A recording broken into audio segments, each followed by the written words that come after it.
Hello guys, and welcome in this new video in the game engine series. Now in the previous video we talked about buttons, we talked about UIs, how to interact with things so that we can actually change the state of our games and things like that. So I thought to myself it was also the time for us to kind of move forward and add more stuff into our engine. And in this video we're going to be talking about sound system, so how to manage sound, how to play sounds and things like that, because this component is really important for all games. I think it doesn't makes any sense to create a game without sounds. That's why it's important for us to kind of talk about this. Now before we get started, just want to kind of give you some quick information about the fact that if this is your first time watching, you have a link in the description below where you can find the playlist where we're building this game engine right here. You see on the screen, and yeah, you will find everything you need there. I hope you will find what you need actually. And now I also want to invite you guys to kind of go out and subscribe if you haven't liked this video. And I also want to invite you, if you have been watching along, if you have been following along, invite you to remember that you can still go out and support my work on Patreon. As I said, we're going to be talking about sound system. It's important. We don't have a lot of code to deal with about this component, because you know the basic idea is to create a manager that can manage all our sounds in the game. And it's also important for me to make this, you know, somehow like a system, because I don't want to be playing around with sounds in some classes like the player, because the player is not meant to deal with sounds. That's why I want to create a system which deals with sounds, and then I can use that system in the player to play sounds, effects or things like that. So that's why I think it's better for us to create more like a pattern, something that can work, something that you can even take and put in your own project and use it, and you know, without having to change or do anything on it. That's why I always think like component that I can use without having to start everything from scratch. Now what you need to do for that is to create two classes, or one class. Sorry, I have two files. So the class should be called whatever you want. So I call it sound manager, so you can give all kind of names: sound system or audio system, media system, it doesn't matter anyway. Now SDL has two type of files when it comes to sounds or things like that. We have the chunk files and we have musics. Chunk is what we normally know as effects, sound effect. When the player is jumping, for example, you have this jumping effect. So effects are just like short musics, short musics, and SDL uses mixed musics for long music. So actually you get what I mean right here, types. So because I don't want to write this every time, so this is not something I want to do. And you can see right here, I want this class to be a singleton class, or as we used to say, a static class. So that's why the constructor is private, and I have this private instance variable which is of this class itself, which is going to be returned when we check if the class was created. We return the instance. If not, we simply return a new instance of that. So we've been talking about this. Now we have those four methods right here. There is a lot more coming, but just for now this is important. We have the play music, this is for music. We have the load music, we have the play effect and the load effect. So I think the name are self-explanatory. I don't even have to say anything about that. So let's switch over to the CPP file. This is where things get interesting. So we always need to make sure we initialize our static instance with a null pointer, or the compiler will simply tell us that something is wrong. And if you don't know this, you will probably, you know, spend your whole life searching for the problem and probably not gonna find this. Now the constructor we need to initialize, so we want to we need to initialize our mixer. So the mixer take some important parameters. The first one is the frequency.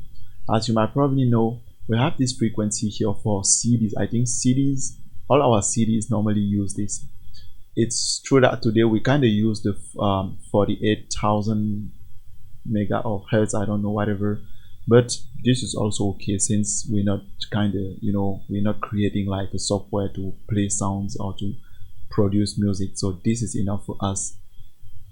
We have, you know, the format, so this is just a default variable, and we have the chunk, the channel, how many channel we want to have. We want to have 2 channels, and the chunk size is just like a buffer memory, something like that. I don't know exactly why we need, and this value is just a value I've seen in the internet, so I haven't made any research on that, so that wasn't important for me, so I just leave it like that. So don't ask me why I have 2 megabit or something like that. So I just took that from someone from who I learned about this library, and he didn't provide information about that either, so don't want me to do so, and I'm just moving forward. Now we want to make sure this thing works. If it hasn't, we want to show the error message, what happened. Now the play music is takes the ID. So if you remember, we've created 2 lists right here. Oh, I made it wrong. This should look up here. Yeah, we have these 2 maps right here, which takes strings as parameter. This class is not so different from our texture manager class, since we have a map and each sound is going to be referenced by the ID, and the ID is a string. So if I want to play a song, I simply have to pass the ID of that song, and yeah, I check if that song, you know, we kind of want to play that song. We want to make sure that song exists, because when I play it, I want to make sure, okay, does this song exist? Because if you try to play something which is empty, he will return -1. That's why I check, and if that happened, then I want to give this error message and see what happened. We have the load music. Load music is straightforward. If you want to load music, SDL Mixer provide this function right here, load MUS, which stands for music, load music, and it takes a chart pointer as parameter, so the file name actually. So that's why you have this source right here, which is my, and since my source is a string and this function takes a chart, that's why it's important for me to convert this string to a chart. If I don't do that, then it's not gonna work. Since SDL is written in C, SDL does not have things like strings, because C doesn't have strings. That's why I need to convert this chart pointer. So we check now, if we kind of load the music, we check if it's a null pointer. If it isn't, then we want to add it to our map for musics. And yeah, if it were a null pointer, we want to know why. Maybe the source wasn't correct or something like that. And the same thing is done for the chunk or sound effect. We simply use the load WAV. This is what we use to load our chunk, and we do the same thing. And we also have our clean function, which is important. Every time when we quit the game, we want to use the mix free chunk and free music to free all those music that we've loaded, you know, to release the memory, so that the memory does not, you know, get stuck with all those variables, and you know, that's important. That's basically how we create our sound system. Now I still have to create things like, you know, volume, to manage the volume, to make it higher or, you know, lower, things like pause and play and resume, and but this is the basic system, and yeah, it's working, and yeah, I can kind of show you how this is sounding. So let me add some more sound so that you can hear. I hope you're hearing right now. So if I kind of jump with the player, you can hear the background music, which is kind of singing, and when the player is jumping, you hear the sound. I know it's not the best one, but it kind of works. So that's basically what we got. And now how to use this actually. If I go to my parser right here, so I have this, I've created this parser class in which I create all kind of parser. I have a parser for texture, a parser for sounds like this, a parser for map. So this is a class which actually takes many parser component, many parser function. So I have my parse sound right here. So I've been moving my development in the direction of the data-driven architecture. I would like to use files that I can simply parse and use the content. So I don't want to every time writing lines of code to make things happen.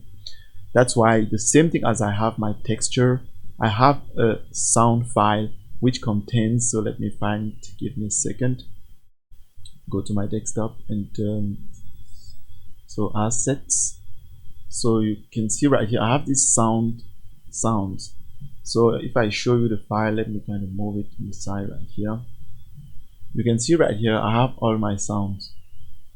You see, I call this effect. The ID is heard. When the player is heard, for example, I want this effect to be, to kind of show up. And I have the same thing for jump. When it picked an item like food or gun or something like that. The def. And I also have this background music you've been hearing. This is this right here.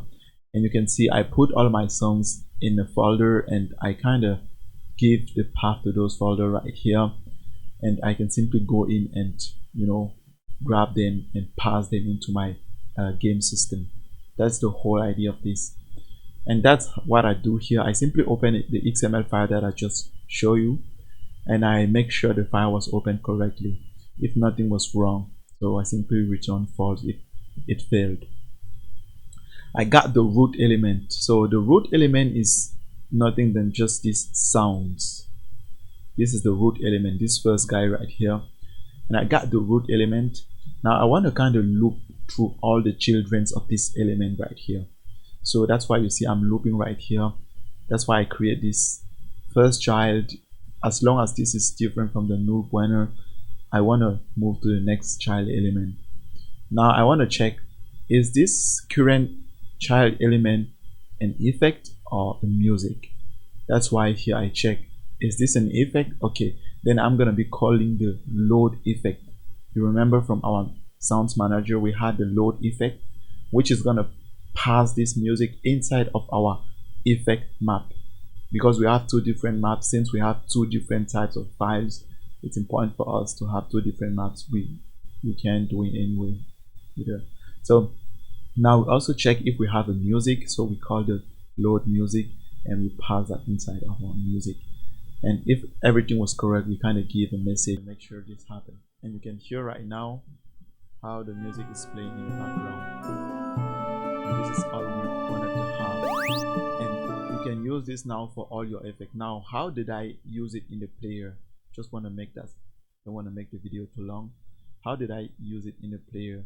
So if I move to the player, where is that guy? Character, player, warrior. So you can see right here I just use it. So whenever I hit G and the player, also what I mean is when I'm jumping easily. So when I'm jumping, I simply want to call the sounds manager and I say play effect. Simply give the ID of the song I want to play, and that's it. I'm also going to be adding things like repeat, play in the loop and things like that to make it be able to refresh itself and play forever and things like that. So that's it for this video, guys. Thank you for watching. Hope you learned something from my experience. If you have any concern or question, if anything wasn't clear, as we always do, just write in the comment section below, and I'll take time to see how we can figure that out. And I also want to, guys, invite you to go out and support my work on Patreon. You'll also be able to download this project right here and play around with it and maybe start something by yourself. And I don't know, maybe you're planning to be a game dev maker, so this is probably gonna be a start point for you. So just remember, you can go out and get that by becoming a patron to my channel. Also, like this video and subscribe. See you in the next one. Ciao.